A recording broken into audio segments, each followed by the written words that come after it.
Ela vai começar em instantes. Ok. Então, você já entrou no site do GeoGebra, só foi pesquisar no Google e Start. Aí que a gente já conversou na última aula, né, que você pode colocar a função, escrever o tipo de função que tiver interesse e tal, definir algumas variáveis, mas como nosso objetivo aqui vai ser em um foco de geometria, eu vou ampliar aqui a nossa tela e, particularmente, eu gosto de tirar a malha. Isso é coisa minha. Eu venho com o botão direito, clico em malha e coloco sem malha. Ou também eu não gosto dos eixos, né? Porque eu quero trabalhar de geometria a princípio de uma maneira mais geral. Aí, por exemplo, eu acho que eu já mostrei isso ao pessoal do PIC, mas pode ser interessante para os demais. Vocês já devem ter visto aquelas propriedades do triângulo, de baricentro, incentro e ortocentro. Né? Eu vou repetir aqui para o pessoal de geometria analítica para revisar. Existem pontos notáveis num triângulo. Deixa eu construir um triângulo. Como é que eu posso fazer ele? Eu vou com calma, vou explicar bem direitinho aqui. Venho aqui, ó, ele vai aparecer desse jeito, né? Eu venho aqui nessas ferramentas, clico em ponto e posso definir os pontos que eu tiver interesse. Pronto, defini 3 pontos.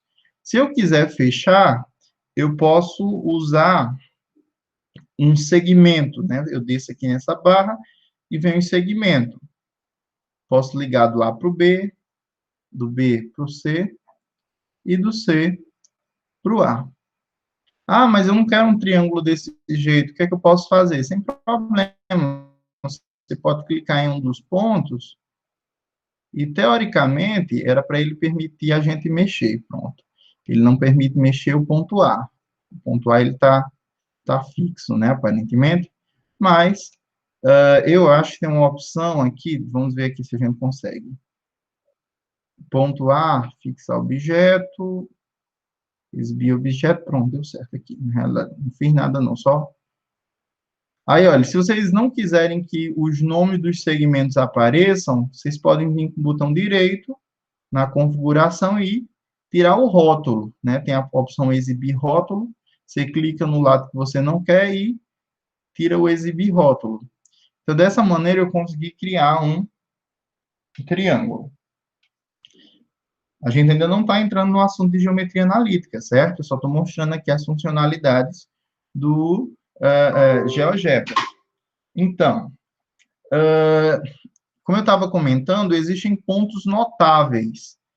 Entre esses pontos, você tem o baricentro. O que seria o baricentro? Deixa eu construir aqui o baricentro. Eu vou ligar cada um dos vértices do triângulo aos pontos médios desses triângulos. Então, o GeoGebra ele me permite dar o ponto médio, porque, olha, você poderia pensar no olhômetro, né? Você poderia olhar, o ponto médio desse lado é aqui. E isso não é muito legal. É bacana você olhar aqui, deixa eu ver, vai ter a opção, olha, ponto médio ou centro. Você clica nessa outra extremidade, e ele deu o ponto médio, que chamou automaticamente de D.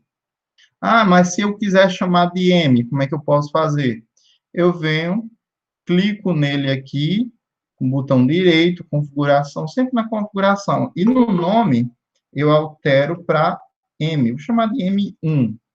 Deixa eu só atender alguém que tá pedindo para entrar aqui na turma. Desapareceu. Pronto. Esquisito.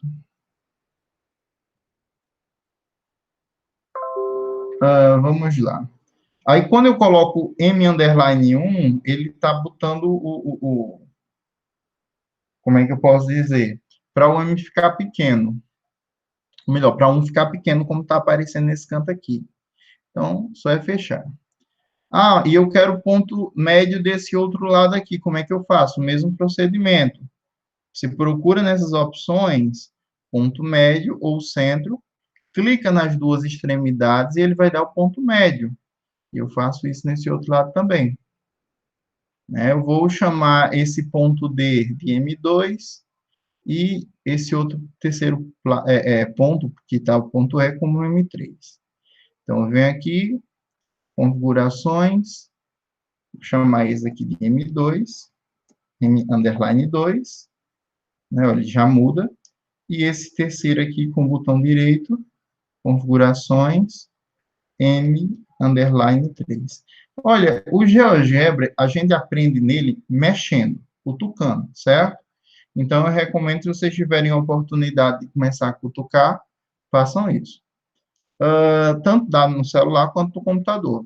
Se eu quiser afastar um pouquinho os meus pontos, eu consigo, olha, para eles ficarem mais livres. Boa noite, deixa eu ver, Guedes, vou chamar de Guedes. Boa noite, Guedes. Eu estou aqui mostrando um pouquinho mais das funcionalidades do GeoGebra. Né? A gente ainda não começou no assunto, não.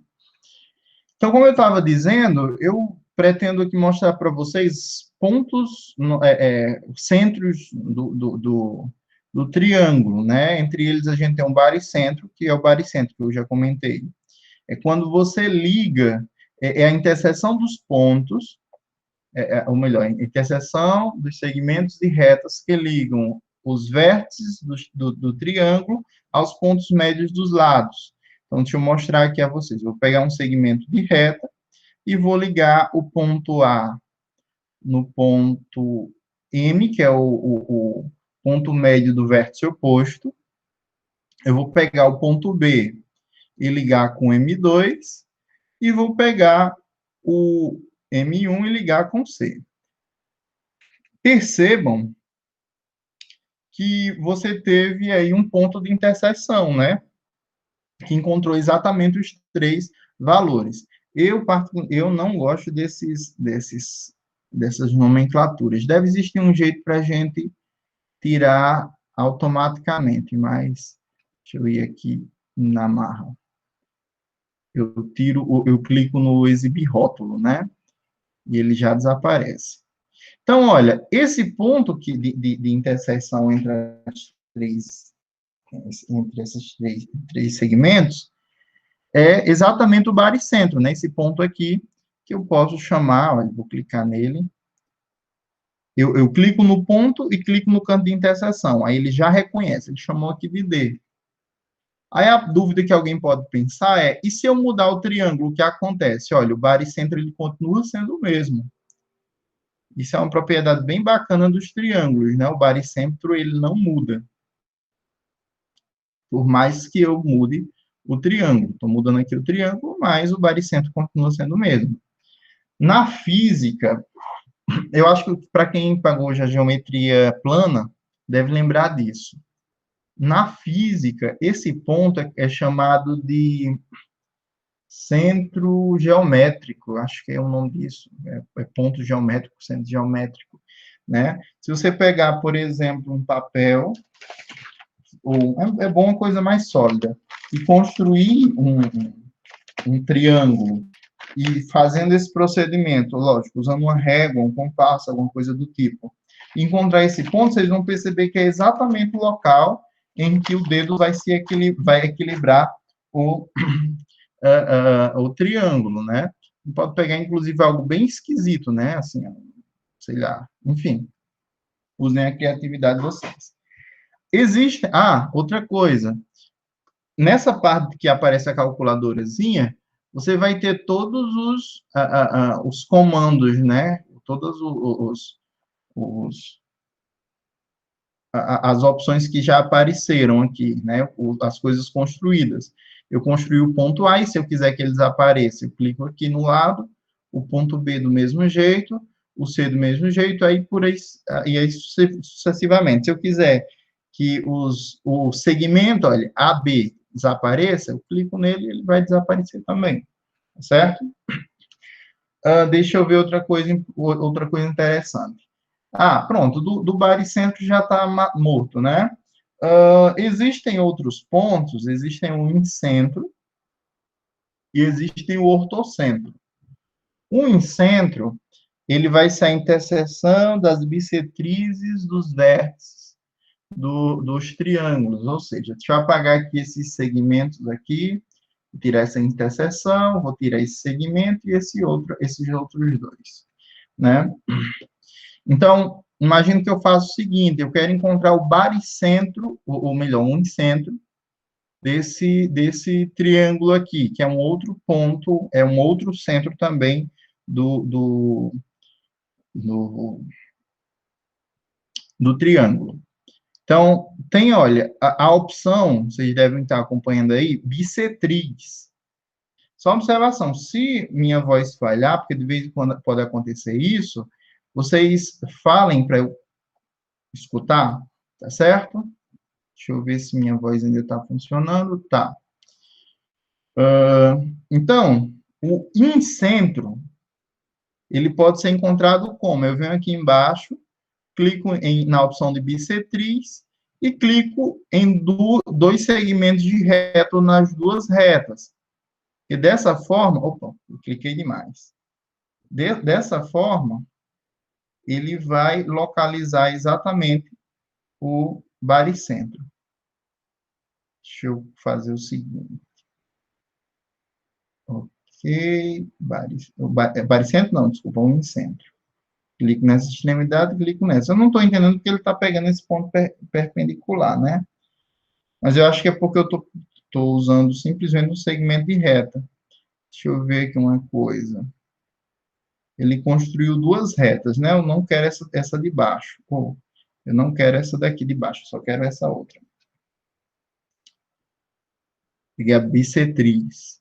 E eu vou fazer a mesma coisa com os outros lados, e vocês vão ver que essas três retas, elas vão se encontrar, né? Eu clico nessa extremidade, nessa outra, ele me deu também uma reta, eu não sei porque ele está dando essa outra, mas eu posso vir aqui e apagar uma delas. Pronto, ok. E, por fim, eu vou pegar a última, né? Clico em bissetriz. E, olha, percebam que a reta que eu vou fazer agora, ela vai passar por esse ponto aqui, mesmo sem eu clicar nele, né? Porque é uma das propriedades do incentro, né? Olha, exatamente, ele coincidiu. Eu venho novamente aqui, vou só apagar uma dessas retas, que ele criou duas. Ok. Então, esse ponto de interseção entre essas três retas é chamado de incentro. Por que é incentro? Porque nela a gente consegue, é com esse ponto que a gente consegue desenhar um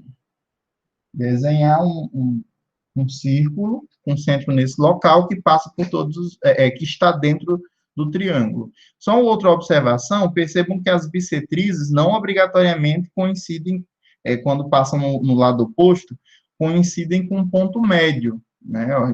O ponto médio está aqui, ela está passando por outro canto. Tem um erro? Tem não, é assim mesmo, né? Então, deixa eu mostrar aqui a vocês. Eu vou pegar deixa eu ver se alguém está falando. O Pedro perguntou, não, Lucas, qual o nome? Qual o nome daquela forma? É o ortocentro.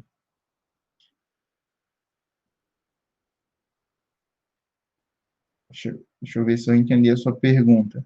Qual o nome daquela forma que usamos para o círculo? Pronto, é o ortocentro mesmo. Porque, na realidade, esses três pontos, a forma de resolver, né?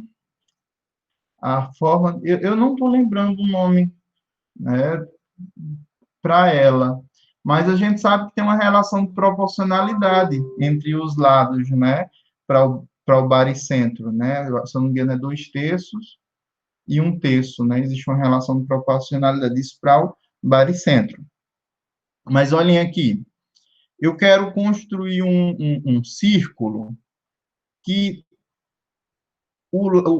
esse círculo ele tangencia, ou seja, ele só trisca em cada uma das extremidades desse triângulo. Como é que eu posso fazer isso? Existem várias maneiras. Deixa eu marcar esse ponto aqui, que vai ser o ponto de centro, e eu quero ocultar essas retas para elas não atrapalharem o que eu vou fazer, olha. Estou ocultando aqui essas três retas, e retas são essas, são as bissetrizes. Aí, olha, se a gente pegar esse ponto E criar um círculo nele, deixa eu ver onde é que cria um círculo. Aqui, tá vendo? A opção de círculos. Se você clicar nele e for até um dos meios, vai dar um problema. Ah, ele tá tangenciando... Não, não está tangenciando, ele só está... ele está tangenciando, na realidade, nenhum. Né? A gente tem um problema aí. Por quê? Porque ele vai ter que pegar o ponto perpendicular a cada um desses lados. Então, como é que eu posso fazer isso? Eu vou apagar aqui esse círculo, ou melhor, vou excluir ele, né, para não... E vou fazer o seguinte, tem aqui também uma opção que é reta perpendicular, ou seja, eu quero que seja uma reta perpendicular a isso, que passe nesse ponto. E percebam que ele não obrigatoriamente coincide com a mediana, né, o ponto médio, nem com como é que eu posso dizer, aqui com o vértice do triângulo, né? Então, esse ponto que ele tocou no lado do triângulo, eu vou marcar aqui ele, e pronto. Agora eu consigo construir um círculo, e vamos ver o que vai acontecer com esse círculo.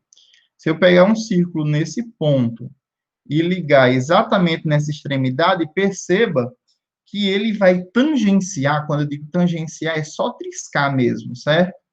Deixa eu botar aqui nesse coisinha. Olha, ele está só tangenciando os outros lados do triângulo. Deixa eu vir aqui, pronto, olha. Ele só está tangenciando, ele só está tocando nesse pontinho aqui. Por mais que eu dê um zoom, ele vai fazer isso indefinidamente. Né? Então, esse daqui é o incentro. Por quê? Porque dessa maneira você conseguiu construir um círculo que está no centro do triângulo. E, por fim, um dos pontos que todos são interessantes, mas isso também é bem legal, é o... Deixa eu apagar aqui essas coisas, vou apagar o ponto, vou apagar esse segmento de reta. É o ortocentro. E como funciona ele? Eu vou pegar o ponto... como é que eu... Só um instante, deixa eu ajeitar isso aqui. Eu vou pegar um lado do triângulo, aí eu crio uma reta ortogonal que passa pelo vértice. Então, vamos aqui. Eu venho aqui em retas perpendiculares ortogonais, clico no lado, né, e coloco para passar no ponto que eu quero. Eu vou fazer isso com todos os lados. Eu vou fazer com esse também, que vai passar no ponto que eu quero. E, olha, e observem que nessa situação, o ponto, ou melhor, a reta ela não está em cima do lado, né, para o formato de triângulo que eu coloquei. Deixa eu colocar aqui o terceiro lado, né? Eu já fiz com esse, eu já fiz com esse, falta com esse. E vocês vão perceber que eles vão se encontrar também. Pronto, liguei, olha, eles se encontraram, só que encontraram lá fora do triângulo. Se eu mudar o desenho do triângulo, deixa eu ajeitar aqui, eu vou tirar esse ponto que está atrapalhando. Esse ponto era a interseção, era um outro centro do triângulo que a gente fez. Olha, se eu mudar o formato do triângulo, vocês vão perceber que esse ponto ele também vai mudar, olha. Tá vendo? E eles continuam sim, tendo intersecção. Aí, ó, o mais bacana desse ponto é porque com ele eu consigo construir um círculo que passa por todos os vértices. E essa é a propriedade do ortocentro. Né? Eu vou clicar aqui no G, crio aqui... Opa, o que aconteceu? Por que não está? Deveria estar, só um instante. Eu acho que eu errei alguma besteirinha aqui. Deixa eu ver onde eu errei. Ele está ortogonal, está ortogonal. Deveria, deixa eu apagar aqui e tentar de novo.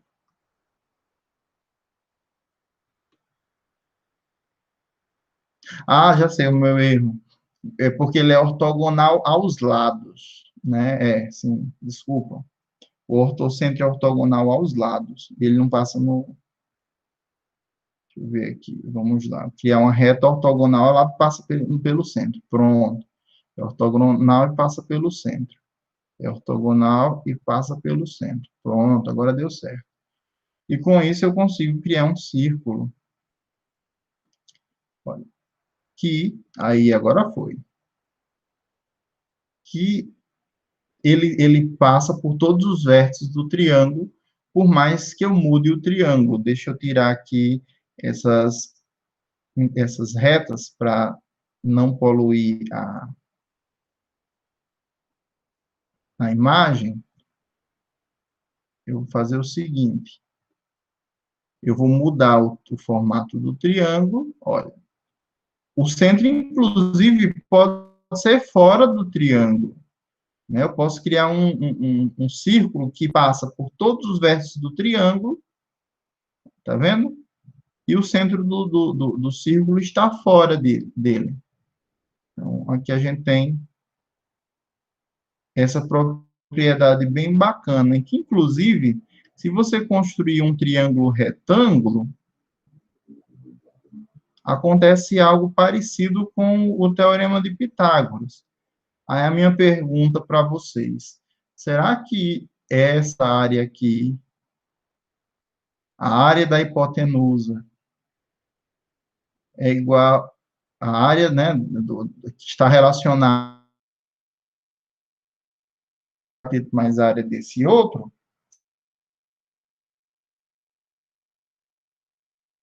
Se perguntar, tá certo? Então, exato, o Lucas está lembrando.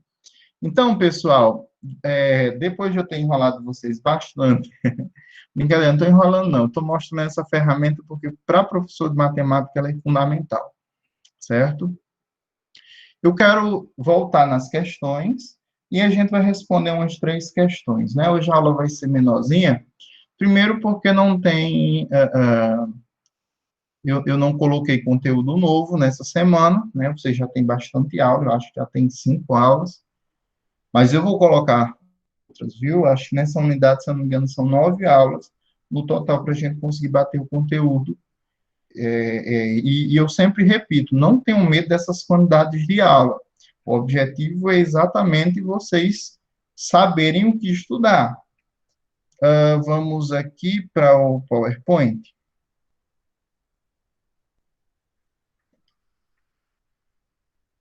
Deixa eu abrir aqui. Me diga uma coisa, vocês estão tendo alguma dificuldade? Olá, Piedade, tudo bem? Seja bem-vinda. Me contem, vocês estão tendo alguma dificuldade com o conteúdo, com a, a linguagem, ou está dando para acompanhar? Vocês estão conseguindo assistir os vídeos? Eu acho que para o pessoal do NEAD, né? Eu acho que todos vocês estão no grupo também da disciplina, né? Se tiverem a oportunidade de participar do grupo da disciplina, entrem. Eu deixei lá no mural de aviso o link para vocês entrarem. Caso não consiga, lá também tem o meu número para vocês conseguirem entrar. É importante porque de vez em quando eu disponibilizo algum material, não coisa, tipo, alguma coisa extra de matemática, né? Eu acho que para professor de matemática isso é interessante também. Então, olha, deixa eu botar aqui no que a gente vai falar hoje. Nesse primeiro momento, Piedade, você não perdeu, tipo, de conteúdo você não perdeu nada não, viu? Não se preocupe. A gente hoje, até agora, só falou um pouquinho de GeoGebra e você vai ter a oportunidade de ver depois, certo? Então, eu quero fazer algumas... Deixa eu botar aqui, nosso encontro 3. Então, olha, o livro que a gente está usando é esse livro aqui, o livro do Ivan Camargo. Porque o que acontece? pode acontecer de uma pessoa pegar um livro de geometria, inclusive tem livros ótimos, né? O do Gerson Iese, eu acho maravilhoso. O único problema é porque a abordagem que ele faz é um pouquinho diferente da que a gente está fazendo, né? Ele já entra logo com coordenadas e tal, e eu acho interessante a gente construir o que seria um vetor, as propriedades do vetor, essas coisas todinhas que ele não trabalha tanto, né? Então, a gente até nesse momento, a gente está estudando por ele. Eu aconselho que quando vocês assistirem às aulas, vocês vão acompanhando por um PDF ou pelo livro mesmo, esse material, porque se vocês observarem a aula, ela está ipsis literis do que tem passado aí nesse livro. Aí, mais na frente, quando for isso acontecer, eu aviso, né? Lá no finalzinho dessa primeira unidade, quando a gente estiver falando produto escalar, produto vetorial e produto misto, a gente vai começar a usar esse outro aí e abandona, por enquanto, esse amarelo do Ivan Camargo, certo? Então, essa questão, eu percebi que teve gente que ficou um pouquinho em dúvida, não entendeu, e eu acho que é relevante a gente repeti-la, né, com o objetivo de resolver outros exercícios na frente que vai precisar dela. Mas me respondam, o pessoal está um pouquinho calado, vocês estão tendo alguma dificuldade? Sim, Lucas, lá na frente a gente vai começar a usar coordenadas de plano cartesiano. O problema é que os outros livros, eles já chegam jogando isso, né? Então, o problema de já chegar jogando isso é porque você não entende a construção do vetor, o que é um vetor, ou quais são as potencialidades de usar um vetor. Até agora a gente está trabalhando só com abstração. E eu, sendo bem honesto com vocês, quando eu fui aluno, eu acho que eu já contei essa história umas 3 vezes, mas quando eu fui aluno dessa disciplina, eu tive muita dificuldade. Eu tive muita dificuldade porque é algo novo, né? Eu estava acostumado com plano cartesiano, eu estava acostumado com coordenadas e tal, mas eu não conseguia entender a álgebra, né? Eu tinha essa dificuldade de entender a demonstração, ou entender, mas olha, ele está trabalhando só com letra, não tem um número, né? E, professor, a gente precisa de número para enxergar as coisas, né? Então, com o tempo, a gente vai se acostumando com isso. E dependendo da finalidade que vocês tenham, sei lá, se vocês querem ir para a vida acadêmica, ou se vocês querem,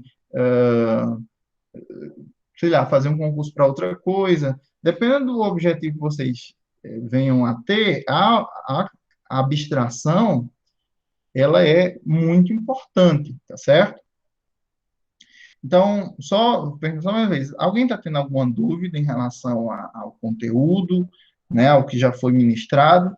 Que até agora a gente tem de conteúdo 5 aulas, né? Esse curso ou melhor, essa primeira unidade, se eu não me engano, são 9 mais ou menos. E se alguém quiser já ir tendo um spoiler, deixa eu mostrar para vocês aqui. Pronto, ok. Esse canal aqui. É vídeos, não é? Todos os vídeos da nossa disciplina, eles estão aqui. Se vocês quiserem ter spoiler de conteúdos posteriores, aqui nesse canal, você vai ter algumas coisas, né? Deixa eu mostrar aqui. Você vai ter as playlists, se carregar. Então, olha, os vídeos da nossa disciplina estão sendo colocados nessa playlist, Geometria 2020.2, que é a do NEAD, mas há um mês atrás, praticamente, a gente fez também um curso de Geometria Analítica com o pessoal presencial, né, que estava no semestre suplementar. Então, nessa playlist, os vídeos não vão estar tão tratadinhos no sentido de quantidade de tempo, né? Olha, a aula 1 teve 1 hora e 20 minutos, aí os vídeos têm 30 minutos, 15, no mínimo 15 minutos. Tem um aqui de 9 minutos, um de 5 minutos, mas A maioria, eles são bem grandes, né? Mas tudo que a gente vai estudar, ele já está aqui. Não tão bem tratado quanto a gente está tentando fazer na disciplina agora, mas todos como é que eu posso dizer, os spoilers estão aqui, né? Olha, tem aula de 3 horas, essa aula aqui foi horrível, né? Então, se vocês quiserem também ver, inclusive, eu acho que eu disponibilizei, essas aqui são as conferências, né, que a gente fez lá no curso, e a aula, para vocês terem uma ideia, a gente faz aqui uma vez por semana. Lá era 2 vezes por semana, mais os vídeos extras. Então, na segunda-feira, a gente gravava a primeira aula, terça eu disponibilizava um vídeo, quarta a gente já ia para outra, né? Então, foi uma correria tão imundo, porque a gente teve que dar disciplina em um mês e um pouquinho. Então, bem, voltando para cá, eu queria só relembrar essa questão aqui, porque, como eu falei, eu acredito que teve pessoas que tiveram dificuldade. Então, pense o seguinte: seja R a razão em que o ponto P divide o segmento orientado não nulo a B. Prove que R é diferente de menos 1 e que AP é igual a 1 sobre 1 mais R sobre AB. Nessas questões de prove, eu confesso a vocês que quando eu era aluno, eu morria de medo, porque eu olhava assim, meu Deus, eu não sei nem por onde começar. Então, o segredo para resolver esses tipos de questões é você tentar enxergar o que você tem. Você pega as coisas que você já sabe e a partir daí você vai tentando descobrir ou vendo se pode chegar no resultado. Por exemplo, o que eu já tenho? Eu sei que eu tenho um ponto A, eu sei que eu tenho um ponto B qualquer. E eu sei também, olha, que o ponto P, ele divide esse segmento orientado. Então, se é um segmento orientado, é aquele segmento, tem uma setinha aqui, né? Um segmento orientado. Aí vamos lá. Eu sei que o ponto P, ele divide, mas ele não fala que divide ao meio. Ele divide em algum lugar, inclusive o ponto P, ele pode estar nessa extremidade aqui, ele pode estar na frente, ele pode estar em qualquer canto, mas dentro desse intervalo, visto que ele divide esse segmento em dois pedaços, né? O que é que a gente pode saber mais? A gente sabe aqui, olha, que isso aqui é o segmento AP, de A até P, e isso aqui é o segmento PD, né?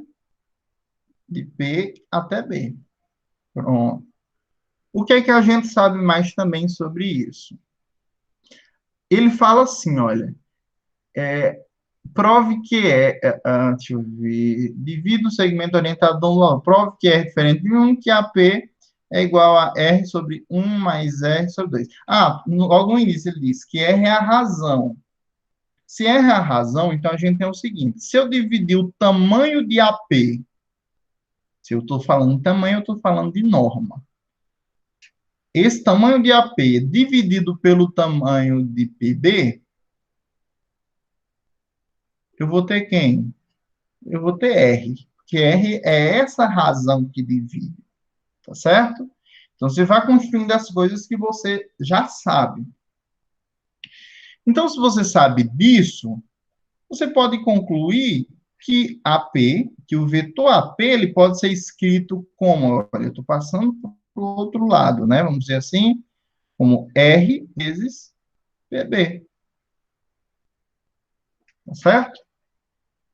Até aí vocês estão conseguindo acompanhar o raciocínio, porque eu só estou construindo, eu estou montando o que eu preciso. Ok? Pronto. Quem cala, consente, né? Então, vamos lá. Eu percebo também... agora eu tenho que mostrar que o R ele tem que ser diferente de zero.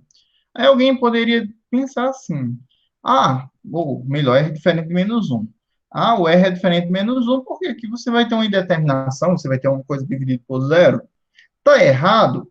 Não, está certo. O problema é que você tem que mostrar que R é diferente de menos um antes de ter essa expressão. Né? Então, como é que você pode fazer? Você pode utilizar as premissas ou as hipóteses que a questão ela já lhe dá.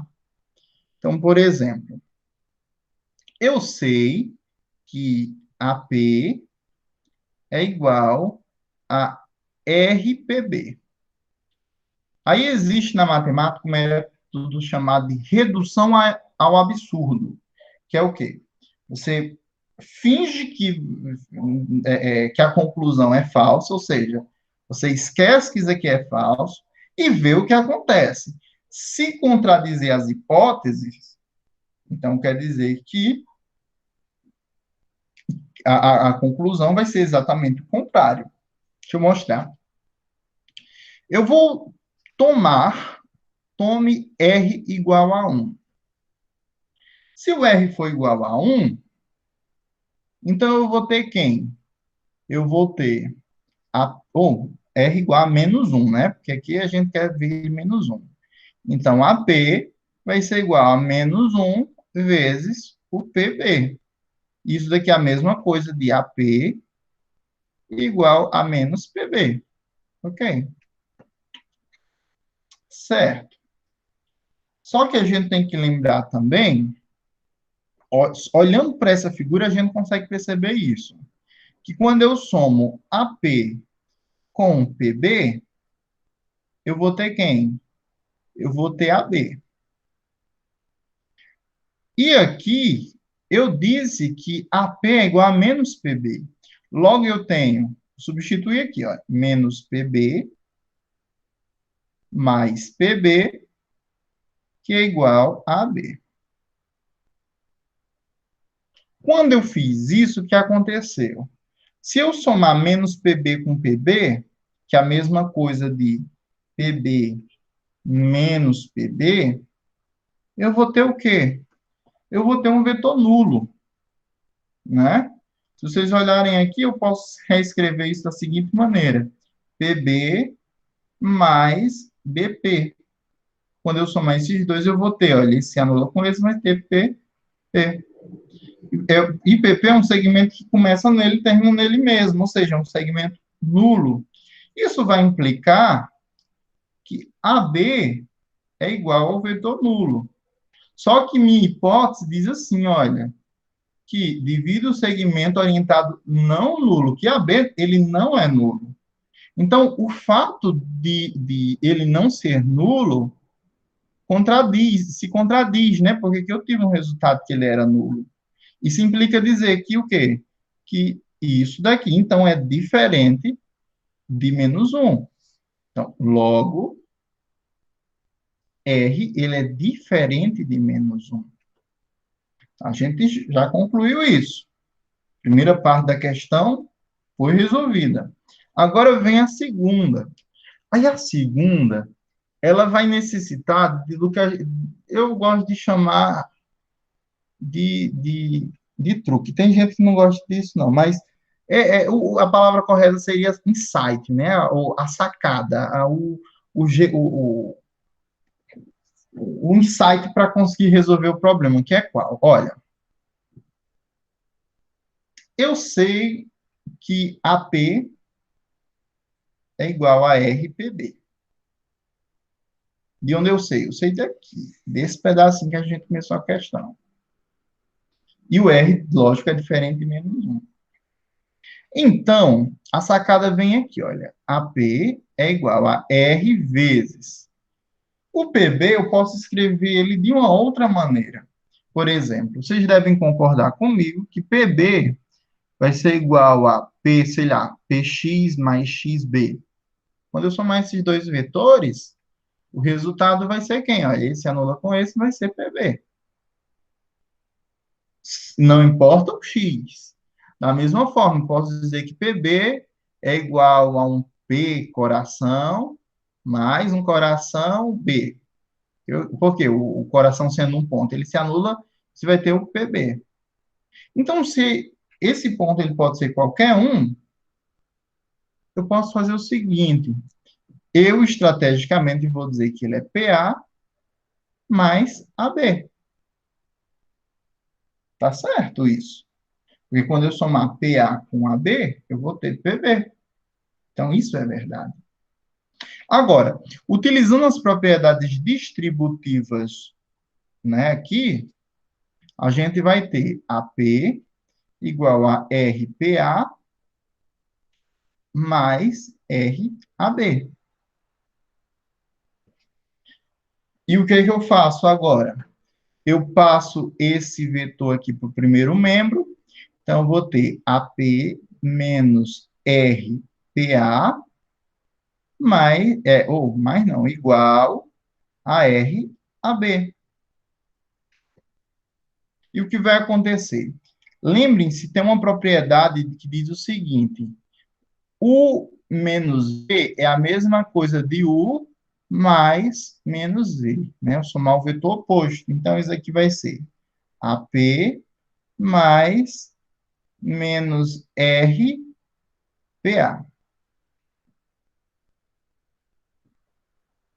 E eu posso fazer mais o seguinte: existe uma propriedade comutativa que permite eu comutar esse R e esse menos aqui. Então, AP mais R menos PA vai ser igual a RAB. Gastei espaço demais. Tudo bem. Vou apagar aqui um pedacinho para a gente conseguir concluir a revisão, essa questão. Como a questão ela está salva, certo? Ou melhor, a gravação ela vai estar disponível. Vocês, se tiverem alguma dúvida, podem assistir depois. Eu acho que, inclusive, eu resolvi essa questão anteriormente.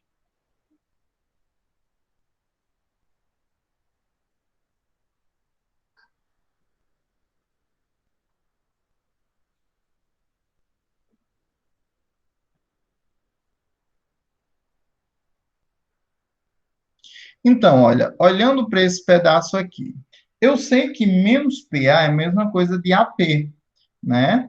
Então, vou ter AP mais aí, RAP também igual a RAB. Quando eu fiz isso, não aparecer nada é a mesma coisa de ter um aqui, né? Então, usando a propriedade também como está distributiva dos vetores, né, na relação de produto, de escalar por vetor, eu posso fazer o seguinte, eu posso dizer que isso aqui é 1 mais R, ou seja, eu evidenciar o AP. 1 mais RAP é igual a RAB. Então, está multiplicando, passo dividindo, ou seja, AP é igual a R, 1 mais R, AB. Pronto, eu consegui demonstrar o meu problema. Lógico que essas sacadas, elas não surgem de um dia para o outro, elas necessitam de exercício. Então, olha, isso é muito importante. Quando vocês estiverem estudando, vocês estão estudando matemática, mas não se limitem às aulas. Eu acho que todo professor repete isso e até chega a ser chato, mas aprender matemática, para aprender matemática, você não pode só assistir vídeo. Porque só assistir vídeo vai causar uma falsa impressão de que você está entendendo. Né? E quando é colocado um problema para você resolver, você não vai entender. No processo de ensino e aprendizagem, o erro ele é muito importante. Você precisa errar, você precisa não entender para chegar lá na frente e conseguir entender. Né? Então, no início vai ser difícil. Poxa, como é que eu faço isso? Vai tentando, tendo uma vez, tendo duas vezes, até conseguir, tá certo? Por isso que é tão perigoso aqueles negócios de resolucionário. O que é resolucionário? Resolucionário no livro tem as questões e em algum lugar vai ter a resolução dele. Ah, eu entendi a solução. Sim, mas a questão é, será que você conseguiria resolver esse problema? É uma coisa a se pensar. tá certo?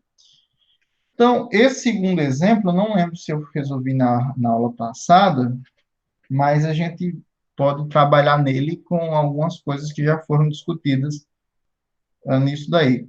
Vocês estão entendendo? Vocês estão acompanhando?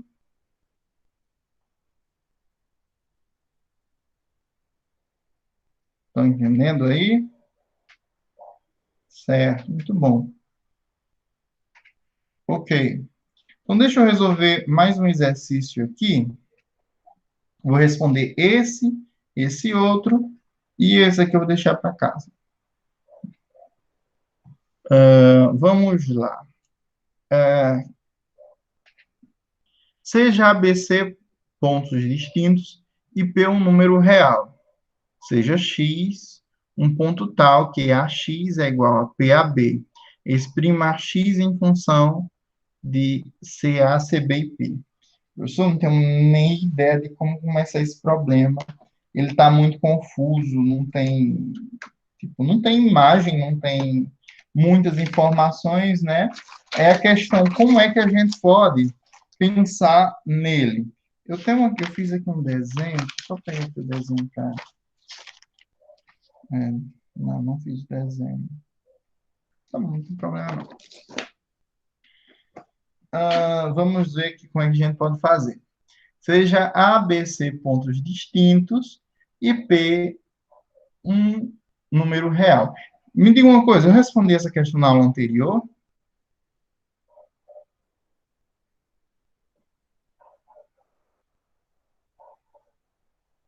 Ok. Então, vamos fazer o seguinte, olha, eu tenho um ponto A, eu vou ter um ponto B aqui, deixa eu ver. Ah, sim, não, calma aí. Seja A, B, C pontos distintos e P um número real. Seja X um ponto tal que... Ah, sim. Ok, ok. Então, olha, aqui vai ser A, aqui vai ser B, aqui vai ser X e o C vai estar, por exemplo, aqui. C, né? Então, poderiam estar em outros cantos, né? Só que eu acredito que a imagem desse jeito vai ajudar um pouquinho no entendimento dessa questão. Exprima a x em função de CA, CB e P. Como é que a gente pode fazer isso? Ou deixa eu fazer um negócio para melhorar ainda mais o entendimento, ou melhor, a figura dessa questão aqui. Eu vou trocar só de lados aqui. Já que eu quero escrever a x, vamos chamar aqui de C, provavelmente estaria alinhado, mas aqui A, né? Então, o que é que eu quero fazer? Eu quero escrever AX. Professor, como é que eu faço isso se não tem nenhum número? Então, o legal de geometria analítica, ensino analítico, né, de análise, foi que quando foi desenvolvido o Descartes, esse carinha aqui, ele tentou fazer com que as contas ou as coisas, os resultados, não fossem dependentes de não fossem dependentes de números ou do plano cartesiano, ou melhor, não, dependentes de compasso, réguas, de desenho. Né? Ele tentou generalizar o máximo possível. Então, olha, deixa eu mudar aqui a cor do ponteiro para a gente ver melhor. Eu quero escrever esse vetor x de uma maneira tal que ele esteja em função de CA, de CB e de um certo P, né, de um coeficiente P. Como é que eu posso fazer isso daí? Vamos lá. Aí a gente vai ter que usar as informações que a questão ela já nos dá, que é qual? Ela diz que a x, que é o que eu quero deixar em função de CA, CB e CP, é igual a P a B.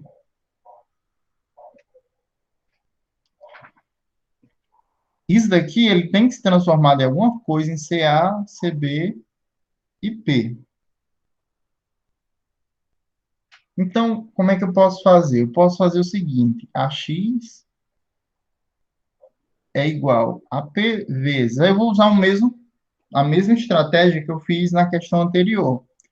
O AB pode ser escrito como AC mais CB. Olhem aqui. Dessa maneira, ele já surgiu o AC, que é a mesma coisa não, mas já eu posso transformar em um CA. Já apareceu o CB, que é o que eu quero, e tem um P, né? Então, a gente aplica a distributiva aqui, a x é igual a P vezes AC mais P vezes CB. Apliquei essa distributiva. E agora, o que é que eu posso fazer? Eu lembro que menos, o melhor, que AP, o AC é a mesma coisa de menos CA. Então, eu posso fazer o seguinte, a x é igual a P vezes menos CA mais PCB. E reorganizo isso daqui, né? A x é igual a menos PCA mais PCB. Acho que a gente tem uma coisinha aqui errada. Exprima a x em função de CA, CB. Não, tá. Ah, sim. Não, assim seria muito fácil. Vocês entenderam o que eu fiz? Assim, mais ou menos? O problema meu aqui foi que o enunciado está errado, né? Então, se fosse para fazer dessa maneira, já estava solucionado, né? Então, vamos colocar como uma questão 3. Deixa eu sair daqui, manter. Ronildo, Oi, o que é um vetor está em função de outro? ótima pergunta, Thierry. Na próxima aula, a gente vai estudar uma coisa chamada combinação linear, certo? Aí Certo. imagina o seguinte, a gente já fez isso em aulas passadas, mas imagina que você tem esse vetor aqui. Se eu dobrar, vou chamar ele de V. Se eu dobrar ele, vai ser 2 vezes V, né?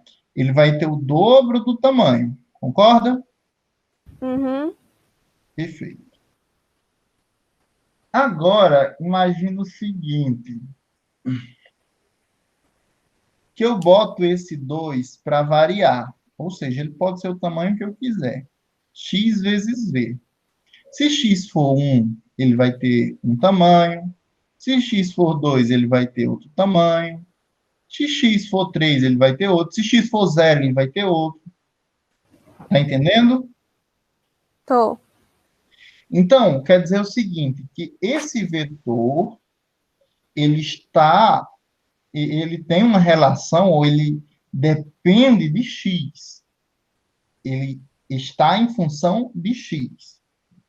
Agora, é possível fazer por exemplo, isso aqui vai dar muitos spoilers para a próxima aula. Deixa eu aqui colocar numa tela branca. Vou criar 2 telas. Deixa eu só fazer um negócio aqui. Vai dar o spoiler da próxima aula e vai ser bem legal essa discussão aqui. Vou apagar isso e eu vou exprima CX agora. Essa é a próxima questão. Mas vamos lá. Imagina o seguinte, Tiago. Imagine que eu tenha esse vetor aqui. Vou chamar de V novamente. E eu tenho esse outro vetor aqui, que eu vou chamar de U, e ele é 2 vezes igual a V. Então, se, por exemplo, eu pedisse a você assim, olha, até ali, exprima o vetor V em função, ou melhor, o vetor U em função de V. O que você poderia fazer? Ah, professor, só é botar 2 vezes V. Bem simples. Mas eu pergunto, se esses vetores eles não fossem paralelos, e essa é uma pergunta para todo mundo. Imagine que eles não venham a ser paralelos. Esse está para esse lado, e esse está para esse outro, que é U, e aqui é V. Eu pergunto a vocês, será que existiria algum número, existe algum número, que quando eu multiplicar esse daqui, ele se transforma nesse outro? Vocês podem responder o que vocês acham no chat. Até a sua pergunta foi muito bacana. Não, o vetor não é bem uma medida, ele é mais do que uma medida. Ele tem a medida, ele tem a direção e tem um sentido, Lucas. Aí, assim, esse está aí o problema. Você até consegue fazer com que os dois tenham a mesma medida. Mas será que você consegue fazer com que o ângulo deles mudem? Vocês acham que consegue ou não?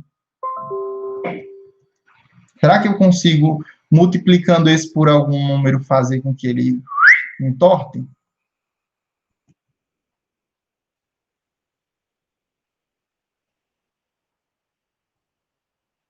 Deixa eu ver se eu entendi a pergunta. Pronto, o x foi para multiplicar. Exato, o x é um número que eu estou multiplicando qualquer. Exato. Pronto, Piedade, exato. O vetor é um segmento de reta orientado. Na realidade, é o conjunto de todos os segmentos orientados equipolentes, tá certo? Então, se ele é um segmento orientado, nele eu não vou conseguir, multiplicando, fazer com que ele mude o ângulo. Não vou conseguir. Mas, olha o que acontece aqui se eu somar dois vetores. Né? Eu sei que fazendo isso eu não consigo mudar o ângulo. Mas, por exemplo, eu somasse dois vetores. Tenho esse vetor aqui, U, e eu somo com o vetor V. Me diga uma coisa. O vetor resultante dessa soma vai ser quem? Vai ser, lá pela regra do paralelogramo, que a gente já falou também, vai ser esse vetor resultante aqui. Certo?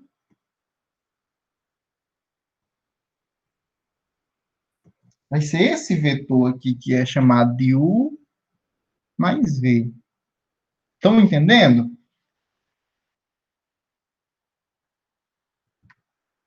Pronto, muito bem. Aí imagina o seguinte. Aí agora vem o desafio, né? Isso aqui é bom porque a gente já introduz o conteúdo da próxima semana. Ou melhor, dessa semana aqui. Imagina o seguinte. Eu estou querendo fazer uma soma desses dois vetores, mas um pouquinho diferente. É uma soma de vetores misturado com números. Como assim? Eu pego um certo, vou chamar aqui de alfa. Alfa é um número qualquer. Alfa e beta. Esses dois pertencem aos reais, ou seja, são números quaisquer. E eu quero fazer o seguinte, alfa U, ou seja, um número multiplicado com U mais beta V, faço essas duas somas aí, e o resultado vai ser o próprio V, ou seja, quando eu multiplicar, quando eu fizer essa operação aqui de soma, com esse vetor vezes um número, mais esse vetor vezes o número, o resultado vai ser exatamente V.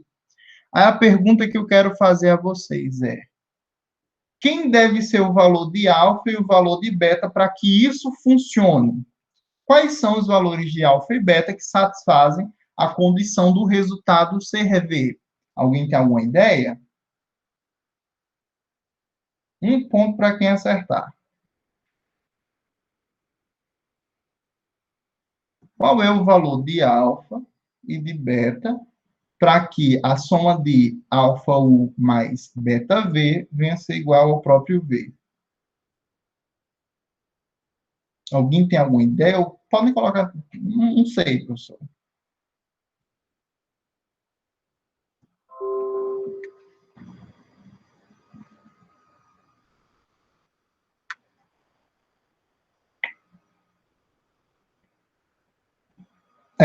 Ninguém fez não. Então, deixa eu dizer aqui. Tá valendo mais não, viu? Mas daqui a pouco eu faço outra. Vocês concordam se alfa for igual a zero e beta for igual a 1, o que a gente vai ter? Zero vezes U mais 1 vezes V. Zero vezes um vetor vai dar o vetor nulo, que quando somado com qualquer vetor vai dar igual ao próprio V. Vocês concordam que se alfa for igual a zero e beta for igual a 1, a gente consegue ter como resultado o próprio V?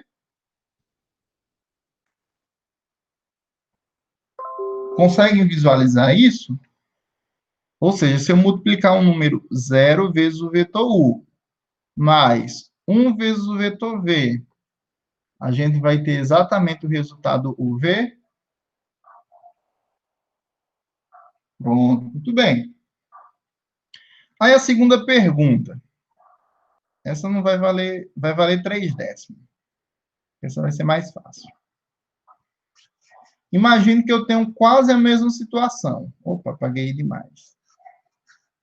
Imagine que eu tenho quase a mesma situação, só que o resultado da soma que eu quero, aqui, opa, eu tenho que mudar, deixa eu fazer primeiro isso.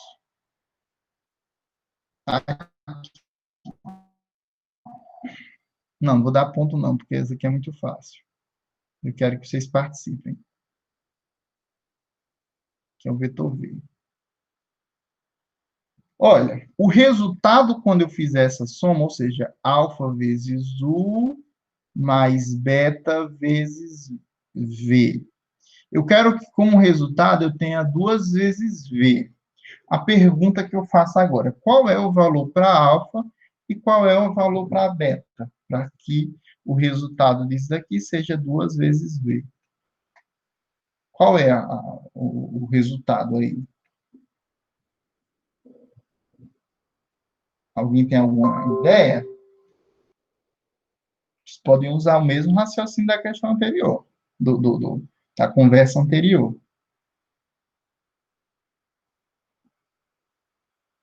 Perfeito, isso mesmo, Lucas.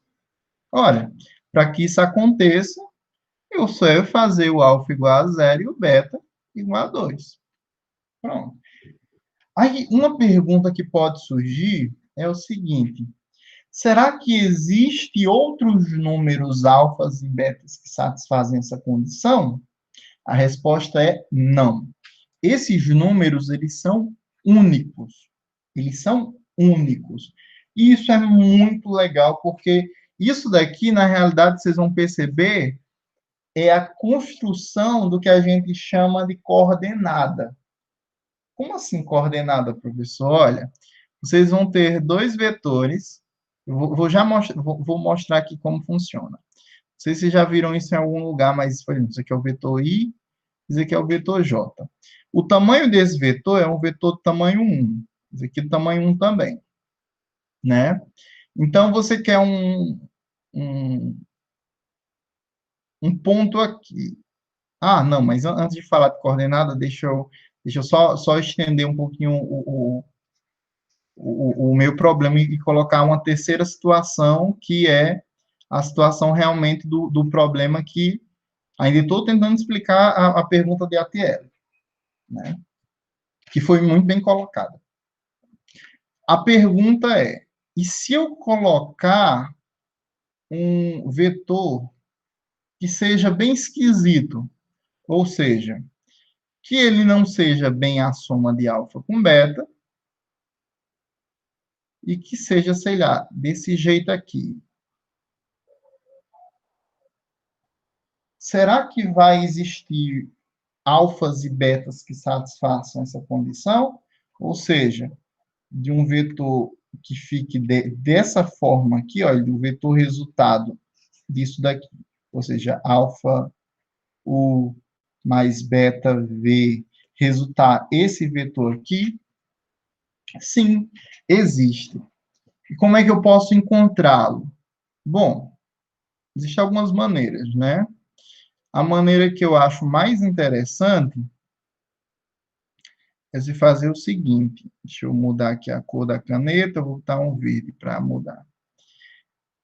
Eu pego esse vetor U e venho paralelo a ele aqui, olha.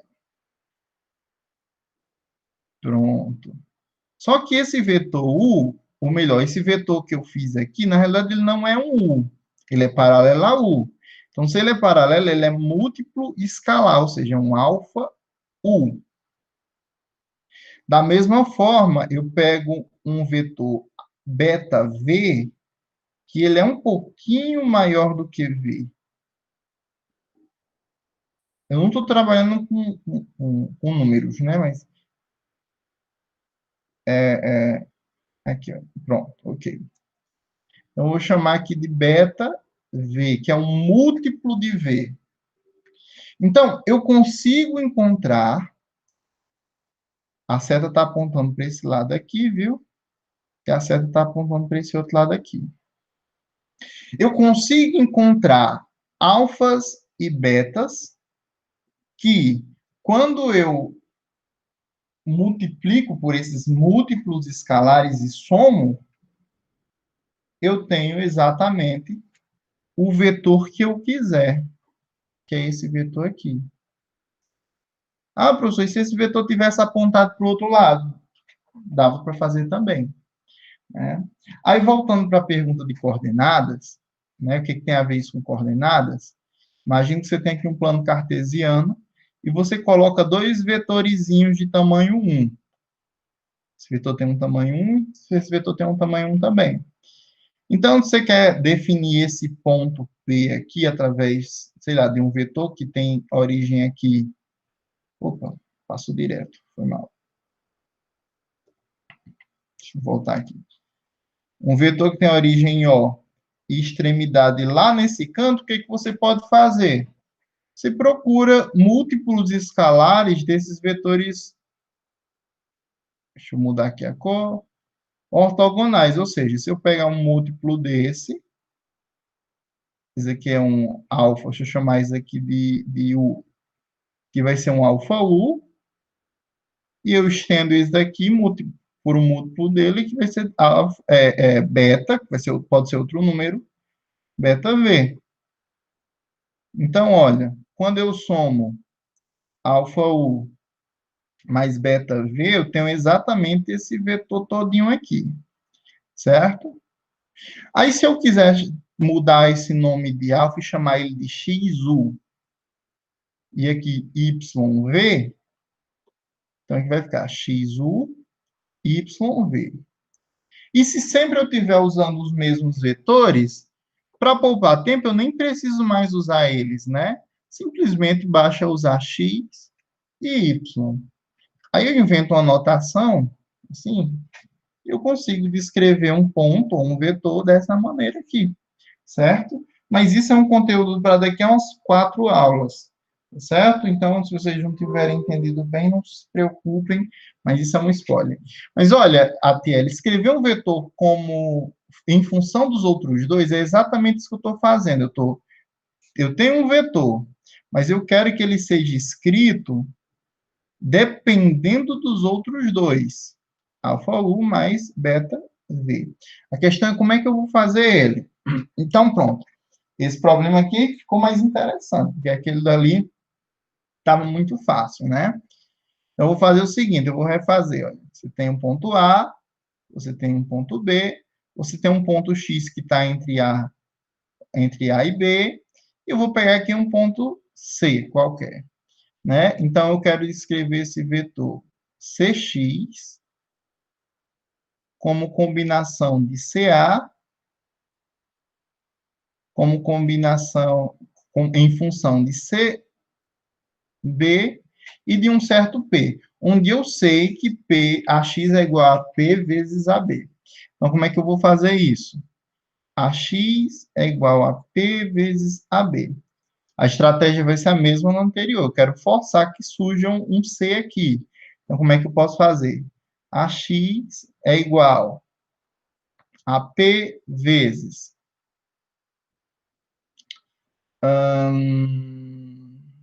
Como é que eu posso fazer isso?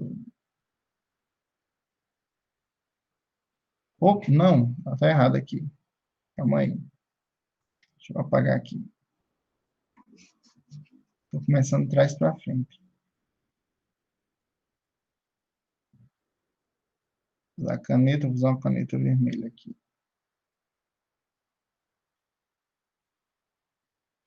A gente quer ver esse CX, né? CX. Então, vocês devem concordar comigo que CX, esse vetor CX, ele pode ser escrito como CA mais AX. CA mais AX. Pronto. Agora sim. Só que eu sei da questão que AX é igual a PAB. Então, CX é igual a CA mais PAB. Ok, isso foi dado. Então, olha, a questão ela quer que eu escreva Cx em função de CA, já tem um CA. CB, não tem um CB ainda. E P eu já tenho um P, né?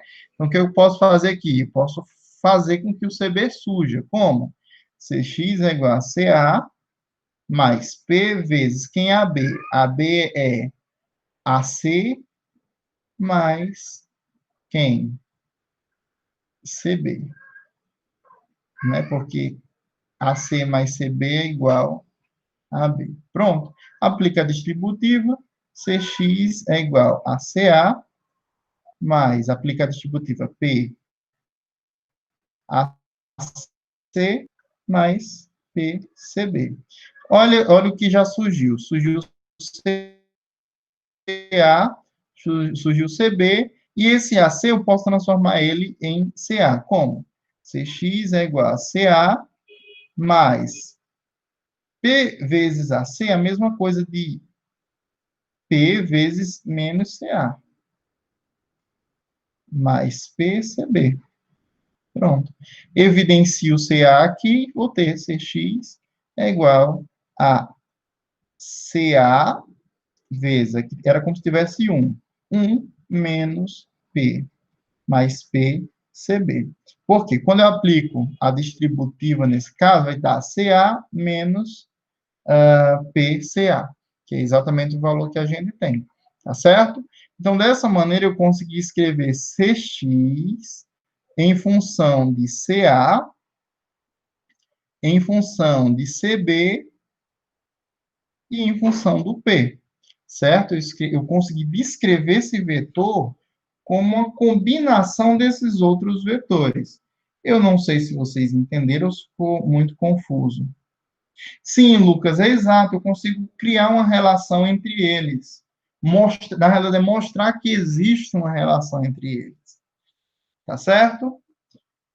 Então, olha, só para finalizar, eu acho que a aula já tá bem cansativa. Tá bom por hoje? Ou vocês querem que eu resolva mais um exercício?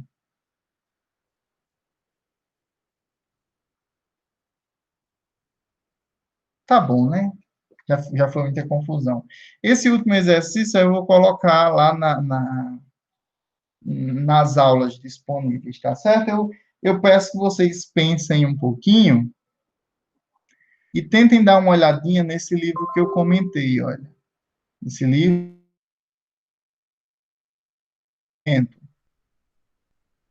certo? E quem não tiver ele, fale comigo. Não posso dizer isso não, né? Eu consigo de alguma maneira para vocês. Ei, tchau, um abraço a todos. Obrigado pela atenção e paciência. Parabéns por não desistirem, parabéns por estarem aqui. Com certeza vocês vão ser bonificados de alguma maneira, pelo menos na aprendizagem, tá certo? Tchau.